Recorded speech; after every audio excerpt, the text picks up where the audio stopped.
Hi everyone, it's Ross Anderson here from the Australian and New Zealand Boutique Wine Show, and this is episode number 7 of Meet the Boutique Winemakers, and of course it's the trophy edition which we've been filming all of this week and into next as a result of running the 2020 ANZ Boutique Wine Show around about 3 weeks ago. That was an interesting challenge this year, given all the bits and pieces and pressures that we were facing with the COVID issues. But despite all that, we had more than 900 entries from Australia and New Zealand, which made for yet another successful boutique wine show. Now, the Boutique Wine Show is celebrating 25 years of supporting the small winemakers of Australia and New Zealand. And as always, with these interviews, we aim to inform, educate, and entertain you on all things boutique and share the stories and the personalities behind the brands, which are the heartbeat of Australian and New Zealand wine. Now, on to today's interview, and I have a very, very soft spot for the fabulous winery that we're going to be talking about and the two amazing gentlemen that make the magic happen. Fellow countrymen of mine from my old stomping ground, Stellenbosch in South Africa, Larry Jacobs and Marc Dobson have transformed this beautiful estate since purchasing it in the late 1990s. Hahndorf Hill specializes in Austrian, I nearly said Australian, in Austrian varieties, championing Gruner Veltliner and introducing us to varieties which include Blaufränkisch, Zweigelt, and I believe some Laurent, which are in the wings. They also make award-winning Pinot Grigio, Shiraz, and Rosé. You want some more? How about wine and chocolate pairings? Hahndorf Hill do this as well, and it's been written up in, I think it was Gourmet Traveller Wine and various other magazines. The cellar door is beautiful, the staff are incredibly friendly, and you'd be hard-pressed to find two people more dedicated to their craft and passionate about this industry than Larry and Marc. Now, I'm delighted to have Mr. Larry Jacobs on the line from beautiful Hahndorf in Adelaide. And let's just unmute him, and there he is. Hi, Larry, how are you? Good afternoon, Ross. That was a very nice intro. It's great to see you, my friend. How are things down in beautiful Hahndorf? It's great. I mean, it is a beautiful part of the world, and we're in South Australia, and we've just gone through lockup and lockdown, like my head's spinning. But we're doing well, and yeah, happy to be doing what I'm doing. Excellent, excellent. How did the lockdown affect Hahndorf? And did you use that time to do anything, a bit of spring cleaning or set up something new for the future? Well, the lockdown really drove quite some interesting changes. Right in the beginning, I'm going back now to January, February, March. We were actually physically locked down and we closed. I mean, no one knew what we could and couldn't do, so we actually physically closed for about 6 weeks. But thereafter, we opened slowly with the COVID restrictions. And the interesting thing was, because of these restrictions, we've changed our entire format as to how we present our wines and market our wines at the cellar door. And it's not only us, it's right across the region and maybe across the nation, we don't know. But across the nation, yeah. We regard it as a positive. The big difference for us is we don't do wine tastings standing at the counter anymore. That has gone. It was banned during COVID. It's still banned.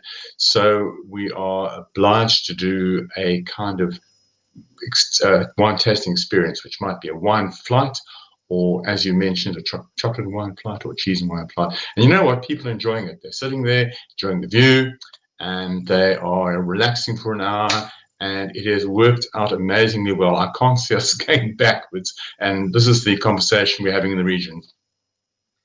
This is the conversation that I'm having with everyone I'm talking to, from Tasmania to WA. It's the same discussion. Wow. Everyone has said exactly the same, so there we go. Great. Larry, is consumer confidence returning, in your opinion? Very, very definitely. We've noticed that, in fact, it hasn't really gone, given the fact that there were restrictions in numbers and we were only allowed to host certain people. We sort of initially, just to give you an idea, when the first tranche of JobKeeper came out, everyone plugged into it, but when the second tranche came out, it was pulled from beneath us because we were doing too well. And I think this has been experienced in a lot of wineries. It's just amazing that people, they're enjoying going out while they can. And of course, no one's going overseas. I mean, people are traveling around, certainly even in South Australia, they're traveling around and they're spending up big. So we're all happy. We were talking, when I was talking to the wineries prior to judging and getting the entries in, I'd be talking to some of the maceladors, and they were saying, we don't really have a lot of entries to go because we've sold out of everything because tourism has gone through the roof. So it's fantastic. I'll see you next year then. Silver lining of COVID for the wine industry. Absolutely, absolutely. Larry, let's talk about the highlight, and there's many highlights, but let's talk about the major achievement. Another trophy for Hahndorf Hill, yet again. You do it every year, and not necessarily for the same variety or wine style.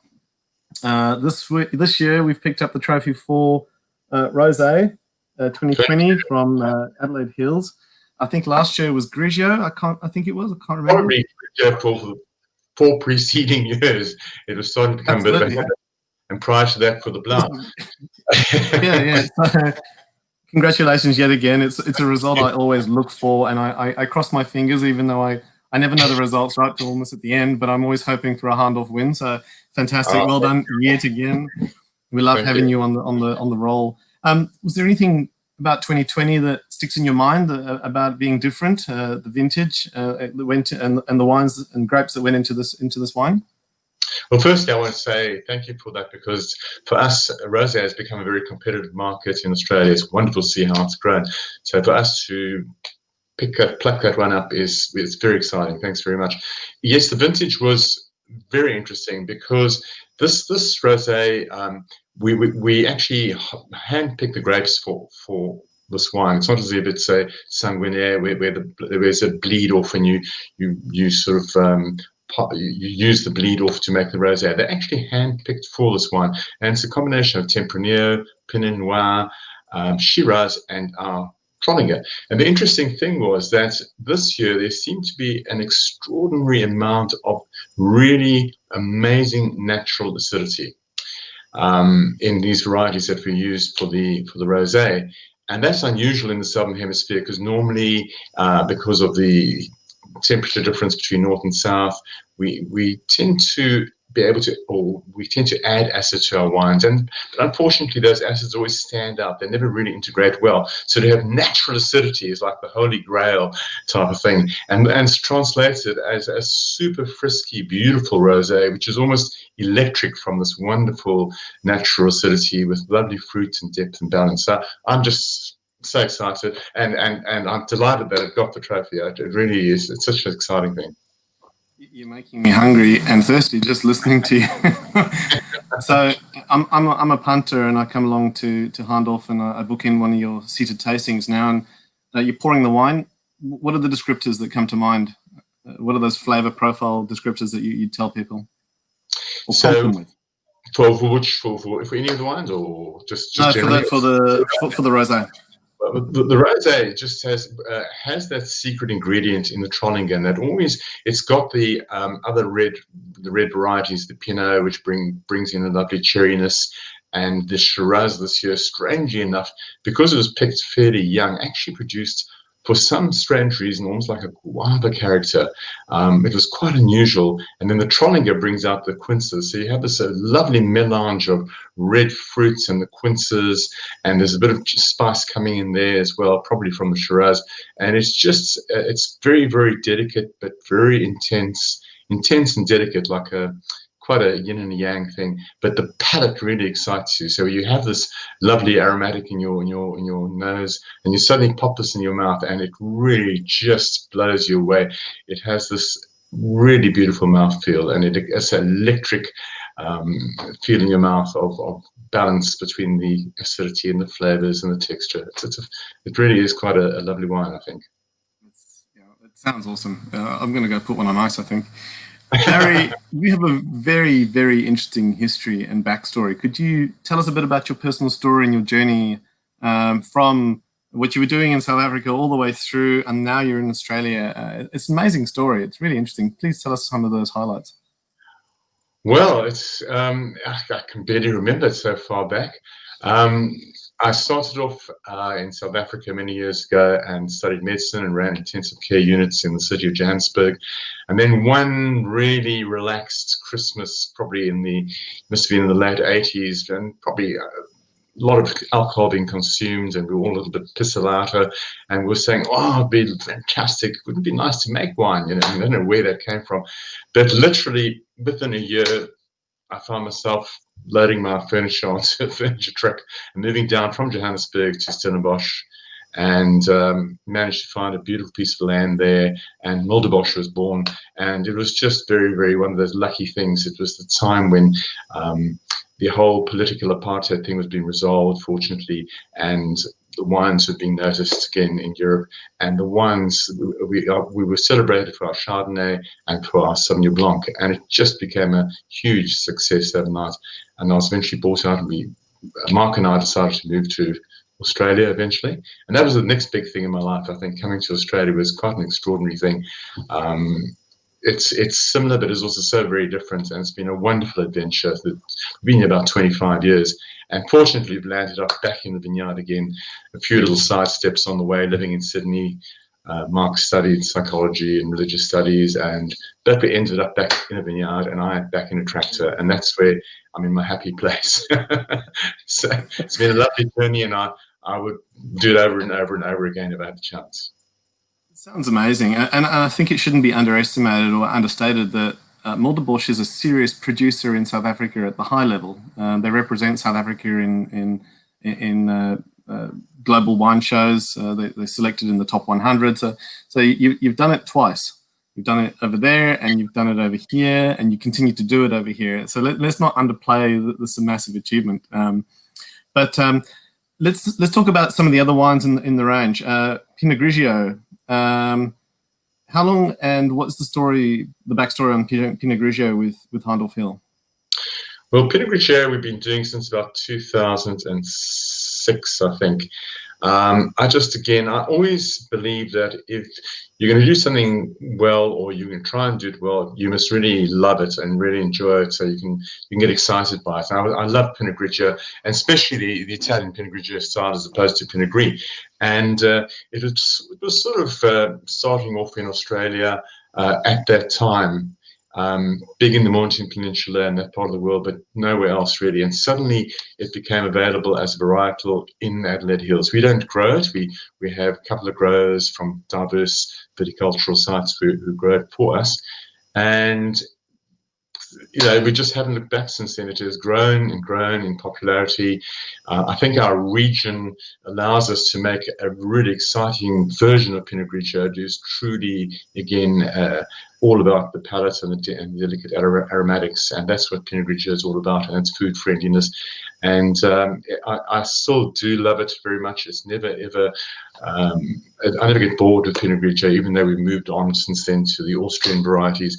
But it's a variety that's done very well for us, and at your show regularly. So absolutely.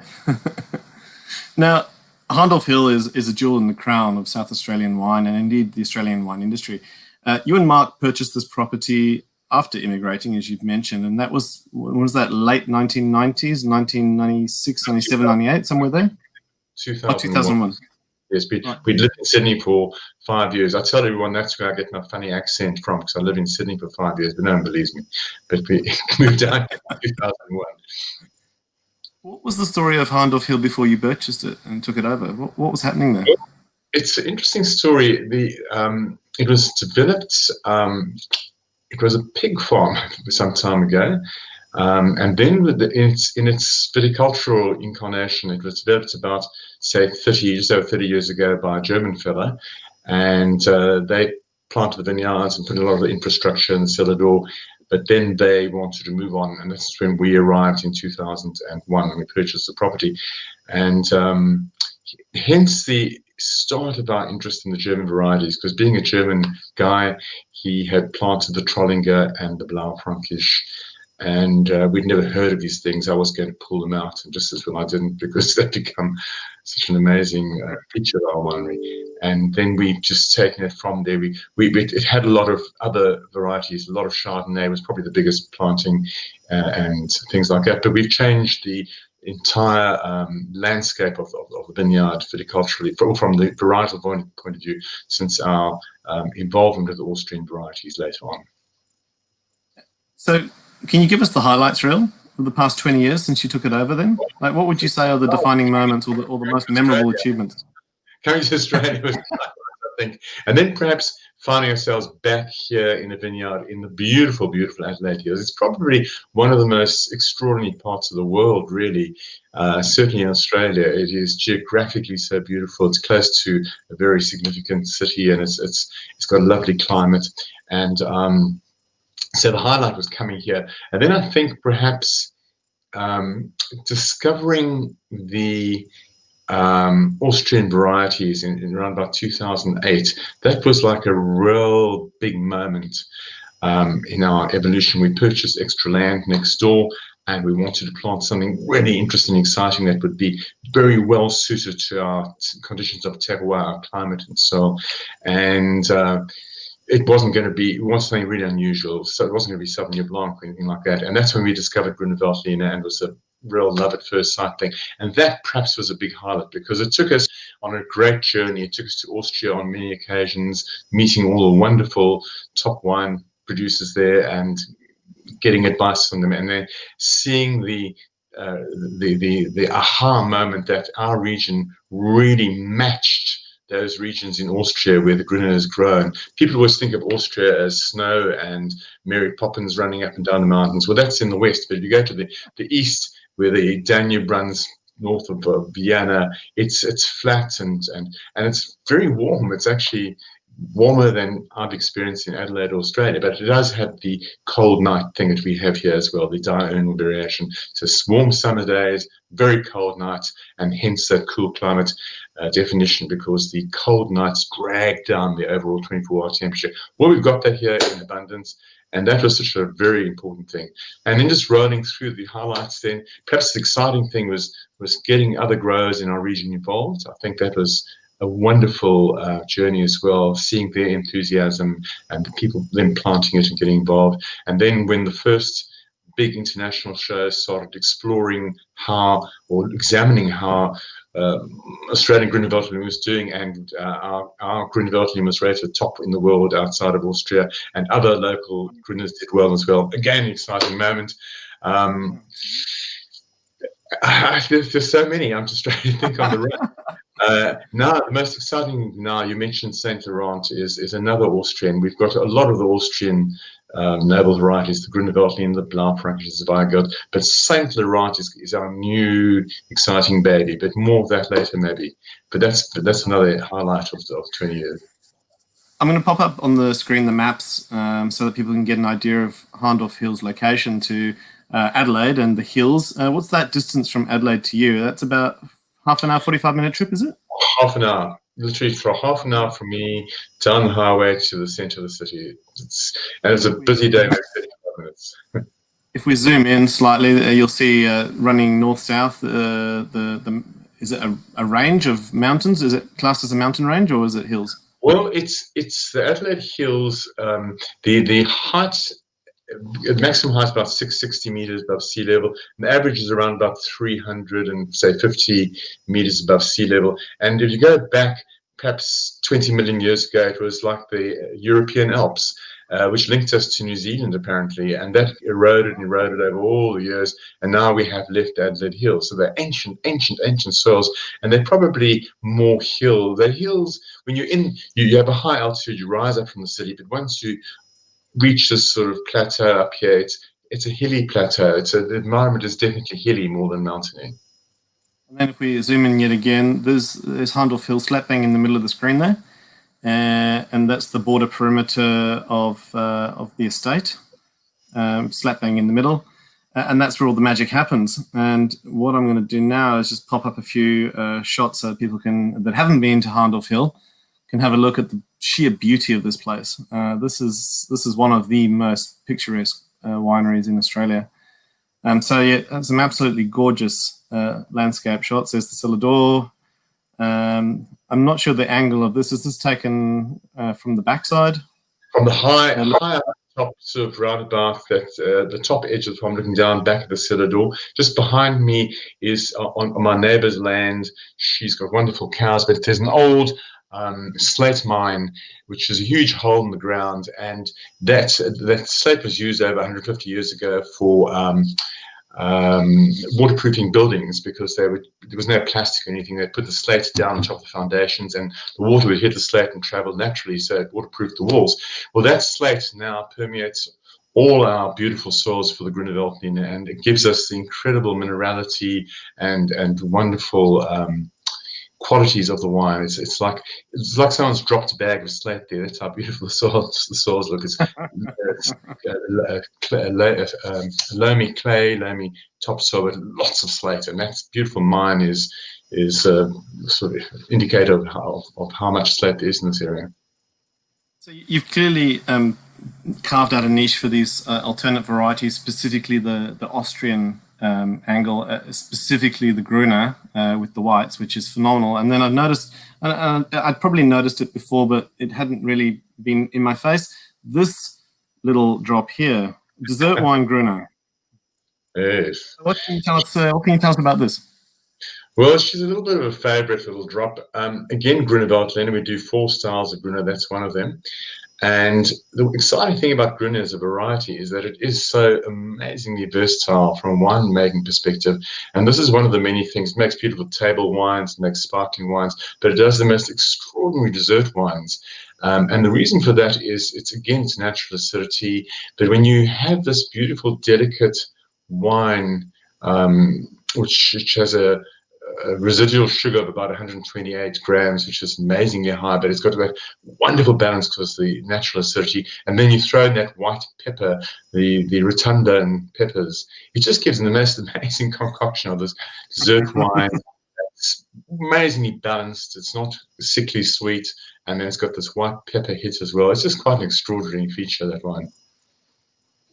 What would you say to someone that walked into the cellar door now and said, what do you do best in a variety? What would you say that Flagship is right now? And do you think that will continue, or do you think you've got an evolutional path to follow? I'd have to say our Gruners, because I'm very proud of them.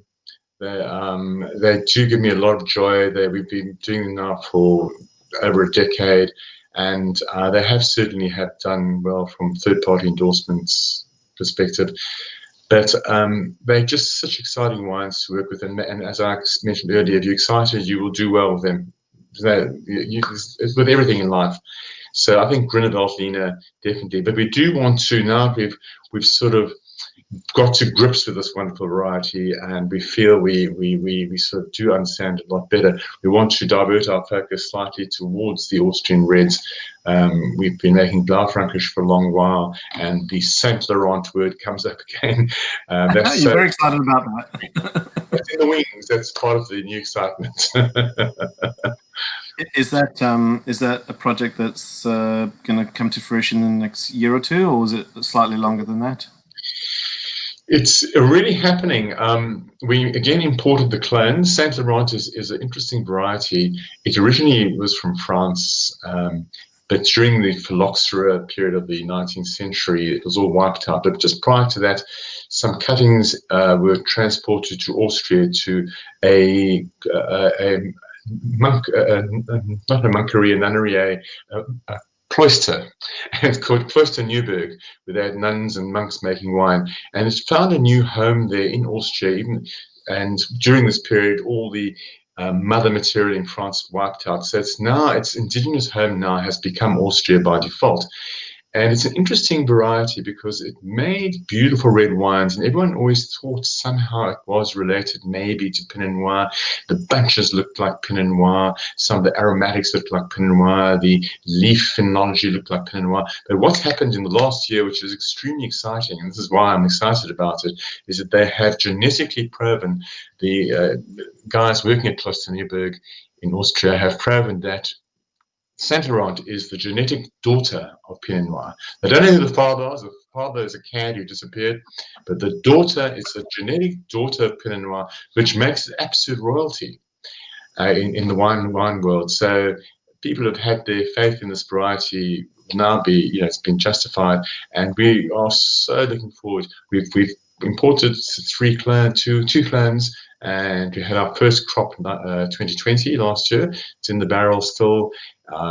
It's a slow process. This lot will only be released probably in about 3 or 4 years' time. I want it to be really quite a seriously beautiful wine. So I'm hoping to get to that point. Looking forward to that. Will you be the pioneer for Saint Laurent in Australia if this happens, or when it happens, or is this someone else? I don't think it has been planted elsewhere, as far as I know. In fact, I'm pretty sure it hasn't. And I don't think anyone has produced. I think we probably will be the first producers. But it'll be interesting to see how it translates here again in the other Austria, the Austria, and whether if it does well, then I'd love to take off again in Adelaide Hills. Adelaide Hills does do well with things like Pinot Noir and Chardonnay, so it could be the right fit again. Larry, this beautiful site that is Hahndorf Hill, what is it about that makes it so special and makes great wines year on year? Is there a certain aspect? Is it a soil thing? Is it a clone thing? Is it a viticultural thing, or is it a combination of everything? I think it must be a combination of everything, but if one looks at the bare bones in the sense that what one has, what are the fixed sort of commodities, and that is your issues of terroir, which is the climate and the soils. The other aspects of terroir, such as cultural practices, that we try to contribute, but certainly the soils and the climate are two very big factors. The soils are quite extraordinary because they are so varied. They're very ancient soils. We've selected that picture up there now is ironstone, where we've beautiful. It's a sandy clay, loamy topsoil with deep red clay, but it's very heavily encrusted with ironstone. That's all our reds, our Shiraz and Blaufränkisch growing there. But the other part of the farm is very similar, sandy loam with deep clay, but it's got an amazing amount of slate. It's like just incredible slate. So those are the factors which allow us to create this great minerality in the wines and great finesse in the wines. The climate is also a very big feature. We are a cool climate area, very distinctly so, but it's a specific type of cool climate. We're not a cool climate because of cold days. If you wanted to think in terms of cool climate, it'll be when the vine's growing, and it's the middle of January is when the vine is right in the middle of its growing season. So if you looked at the month of January, we have warm to hot days in January, but the reason why we're cool in January is because of the not cool nights, cold nights. We have cold nights in January. I monitor the temperature. I monitor every 5 minutes of the month of January to see how the temperature is tracking on a little digital thermometer. And you'll be surprised how many mornings I wake up and the temperature is either 5 degrees in January or 3.5 or 6. So it's these low, beautiful, cold mornings which drag down the average 24-hour temperature. The difference between the maximum during the day and the minimum night is known as a diurnal variation in viticultural terms. And we have huge diurnal variation. And that's what they have in Austria in chunks, diurnal variation. That's what the secret for Gruner is.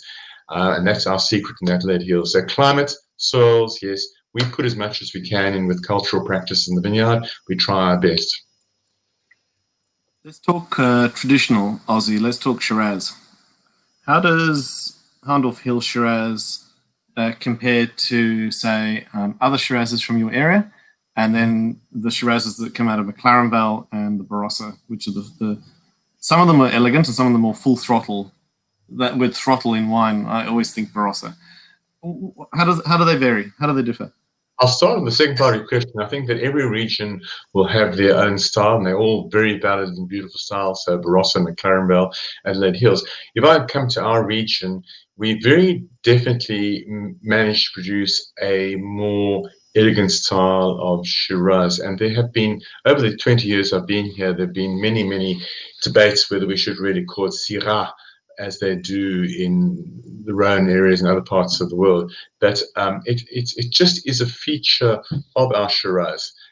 It does, both if you grow in a warm region or a cool climate, there is a spicy element to it, but our spice is very distinctly like a dusting of white pepper as opposed to cracked pepper, which is more, it's a bigger, heavier, which you'll perhaps find in Barossa areas. But it's equally attractive and equally interesting. The reason why the Shiraz is perhaps elegant because they ripen very, very slowly. So, for example, if you're growing Shiraz in Barossa, because of the climate there, I mean, they're literally only 70 miles up the road from us, but they have a very distinctly different climate. They will be picking their Shiraz perhaps maybe February, I would imagine, end of February, and that's when they'll be ripening. Whereas our Shiraz is still slowly ripening. January, February, March, April most years, but I've even picked Shiraz in May. So it's been hanging out there in the vineyard in this beautiful, cool autumnal weather, and the tannins are getting very, very soft and rich and gentle. And that is the elegance we talk about. The fruits are beautiful, and they're not showy in that they're not like baked fruits. They're very fine fruits with fine tannins, and that's what's making them fine, elegant wines. It's definitely a climatic thing more than a soil thing. So I would assume the diurnal variation between the Barossa and Adelaide Hills is significantly different then. It's hugely different. They will have warmer days than us, but they won't have the cold nights as well. We have cooler days than Adelaide. So if it's 35 in Adelaide, we'll be invariably about 31 or 32 because of the altitude. That's the altitude part of it. And then Adelaide might drop down to 20 degrees that night. We might drop down to 9 degrees that night and have 2 dunas on the bed in January. And that brings us our mean 24-hour temperature for that day would be a lot lower because of the slightly cooler day temperature and the very cold night temperature. Barossa would have perhaps a warmer day temperature, and their morning temperatures won't be as cold as ours. So the average 24-hour temperature might be, say, 21, 22, 23 degrees in January, whereas ours is 18.5 or 19. And it doesn't sound like much, but over a cumulative temperature over a period of 30 days, that's the mean January temperature. There's a lot of temperature in a month's temperature if you're looking at the mean January temperature of the Adelaide Hills being 18.5 and Barossa is 21, 22. So a lot of heat involved in that. And then the same would be true for McLaren Vale, which would have the maritime influence from being so close to the sea. Yes, that's a different type of and maritime.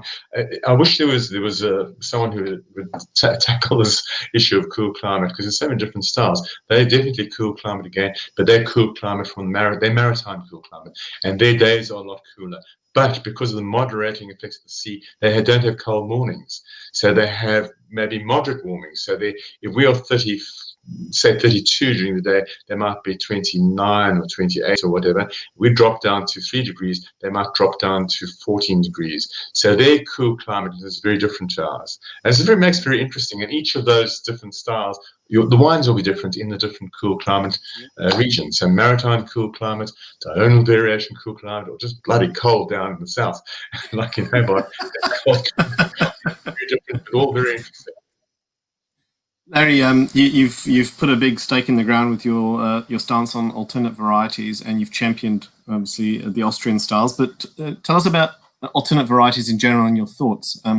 One thing I've noticed over the last couple of years is an increase in this category and the entrance, and it's hard because they're all bundled together in a big basket. But now we're noticing increased Grenache entry, so it's almost justifiable to put it into its own class.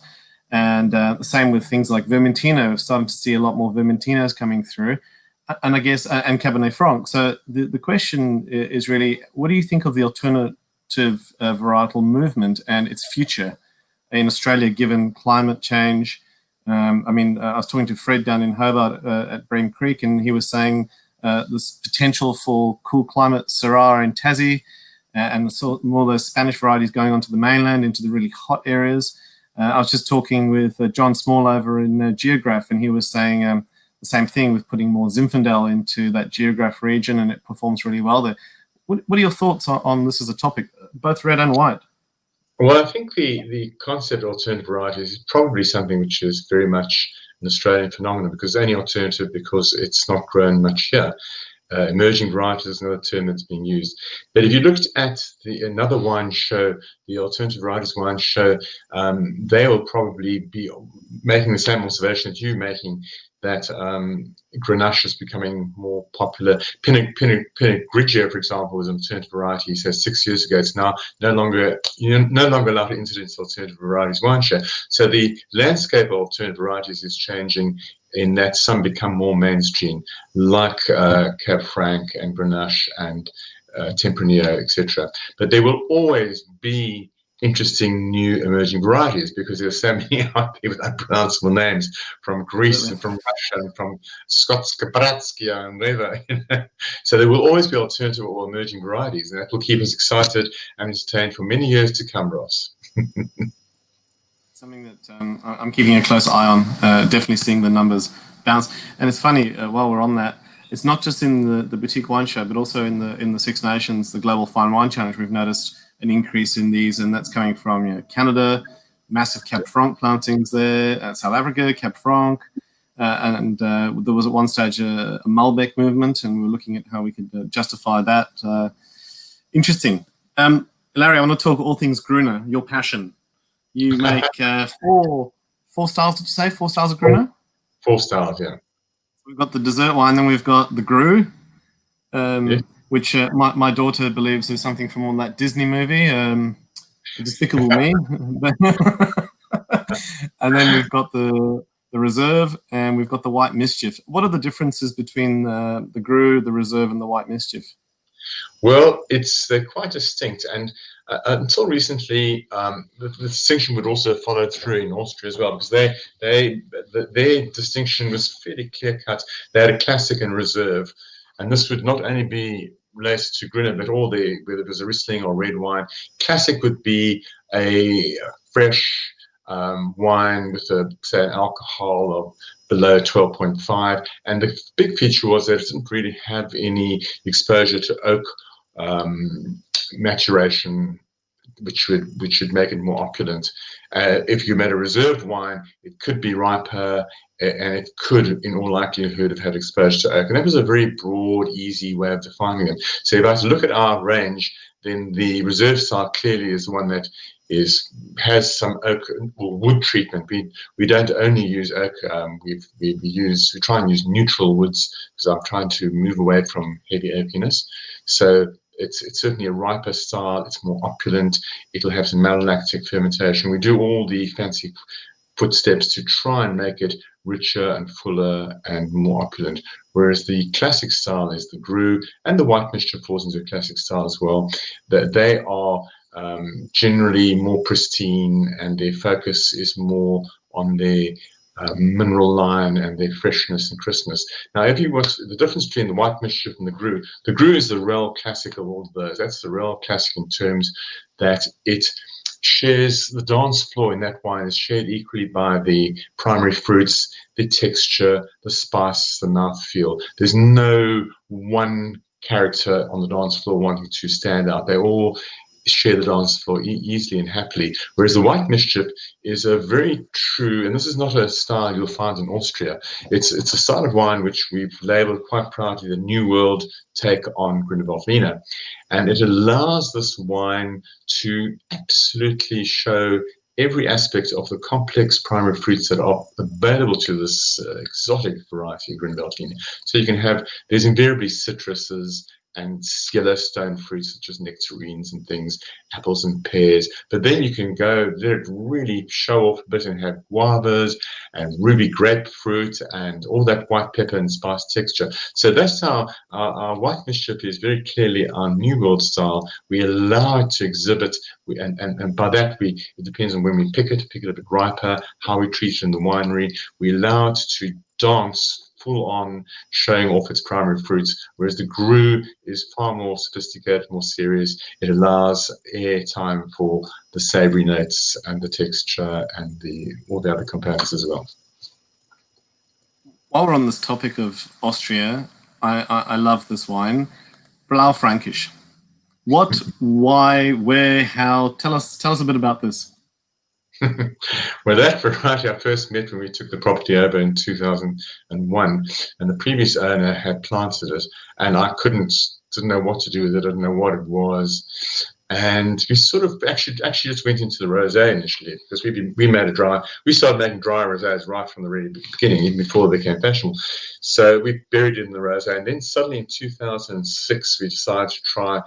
And we were also looking at Gruners and other Austrian varieties then as well. And I was tasting some Austrian beautiful Blaufränkisches. And I thought, hang on a sec, we've got to use this, more seriously. And we made our first standalone Blaufränkisch round about then. and it's a true native of Austria.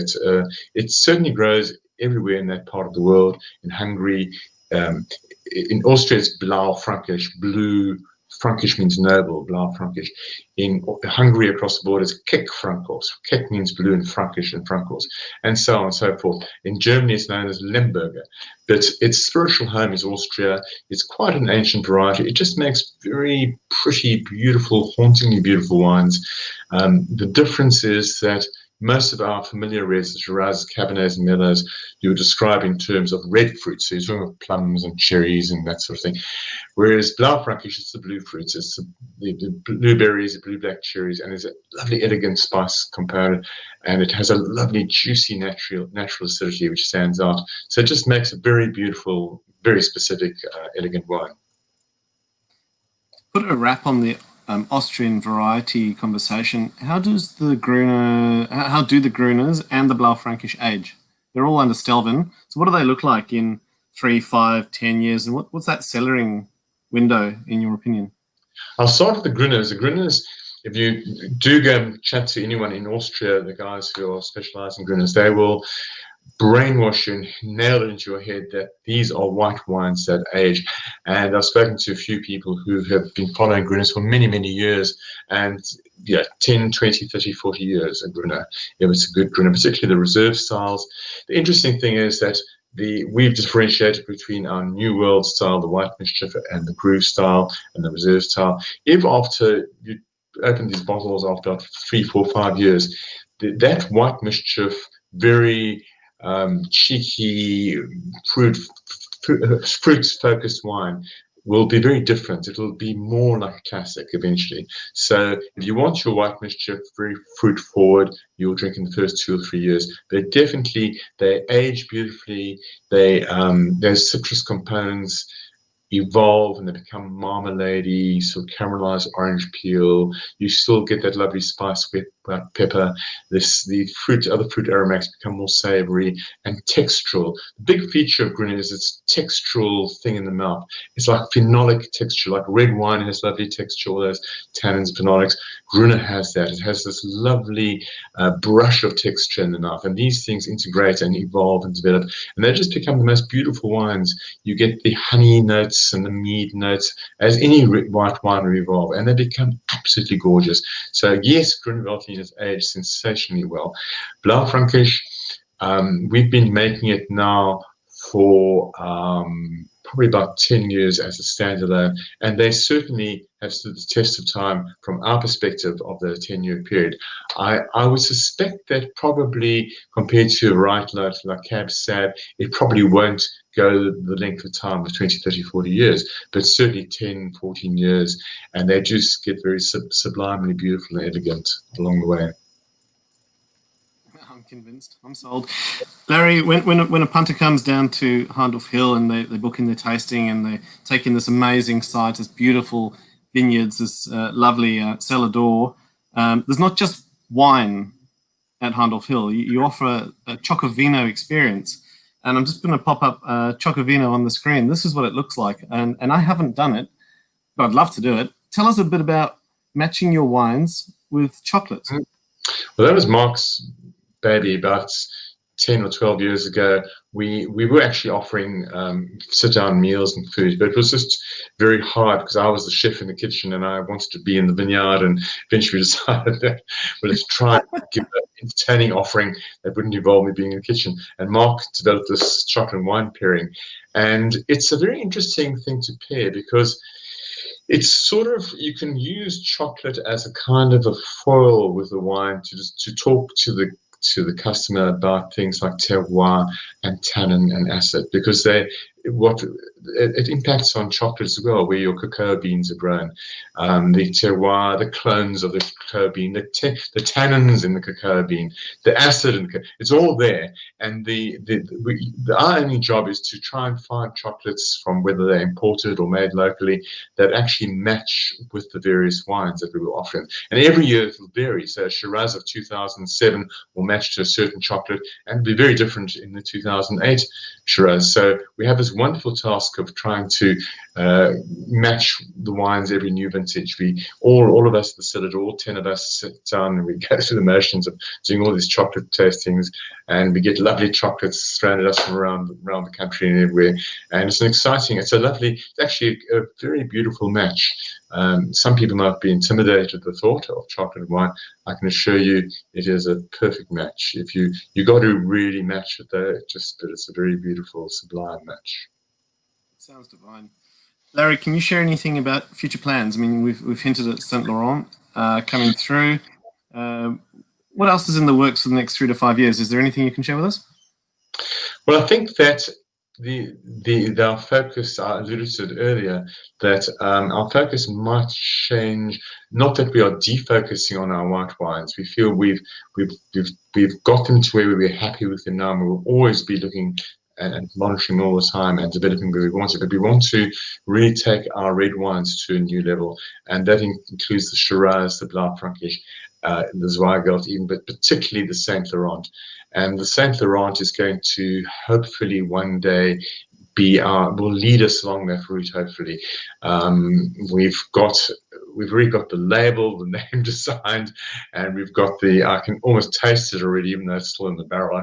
I've tasted how I want it to be, but I do want to elevate the actual the red wines to a new level, take them to a new level, basically, to where I believe that these beautiful, certainly these Austrian reds could certainly happily slot into, and our cool climate Shiraz. So that's our big project there. Saint Laurent leading the way, but certainly not defocusing on our Blau and our Shiraz. And that will take us for the next 10 years to really work hard. We have got some good strategies in place. And this is going to be our new excitement, is to take the reds to the next new level. It's very exciting, very exciting. Larry, if you weren't a winemaker, which you are, and you weren't in medicine like you previously were, what do you think your career path may have looked like? What were your interests that you may have pursued? I often thought about that. I think I'd love to always be involved in producing something that goes into the mouth, so food, wine, drink, and something which is complex. So cheese, for example, would be amazing. I would think making beautiful cheeses would be equally exciting and challenging. It's got to be challenging and creative. So yes, probably cheese making. Cheesemaker? Fantastic. Yeah. And Larry, share with us your favourite wine memory. Not necessarily a Hahndorf memory or one of those, but what's your favourite wine memory that comes to mind? And it might have been a really...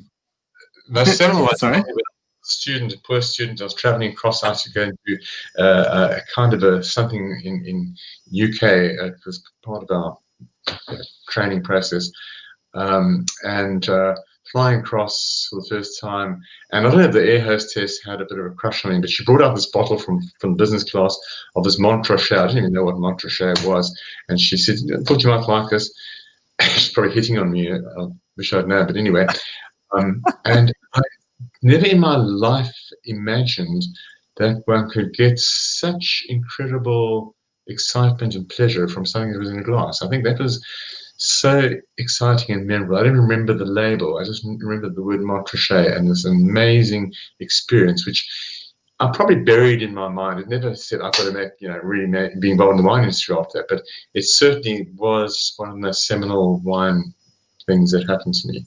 And I do often think on it. It's really quite something. I get that. I can remember the first time I tasted, and I was very lucky to taste a DRC, Domaine Romani Conti, and it was in 2004, and I can still remember that moment. The taste was something next level.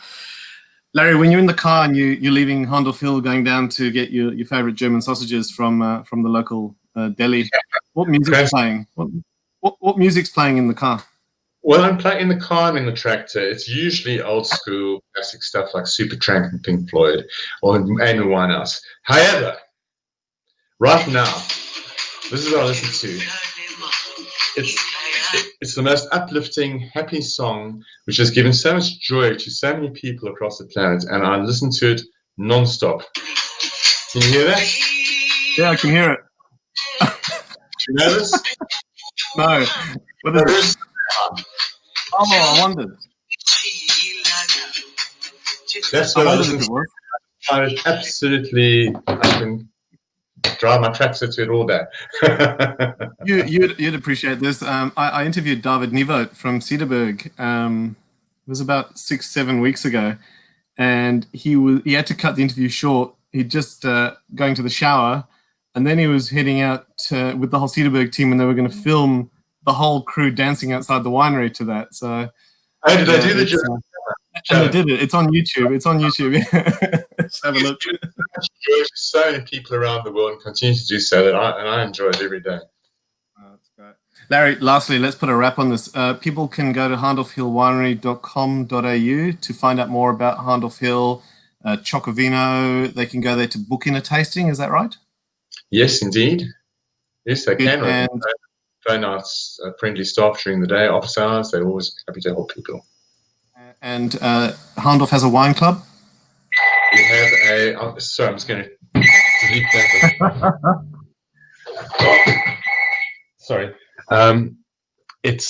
We have a wine shop, online shop, and we do have a loyalty program club. So it's not a non-commitment club. People just sign up and they'll get various special offers and things throughout the year, but it's a non-commitment club. So certainly via the online shop or our club.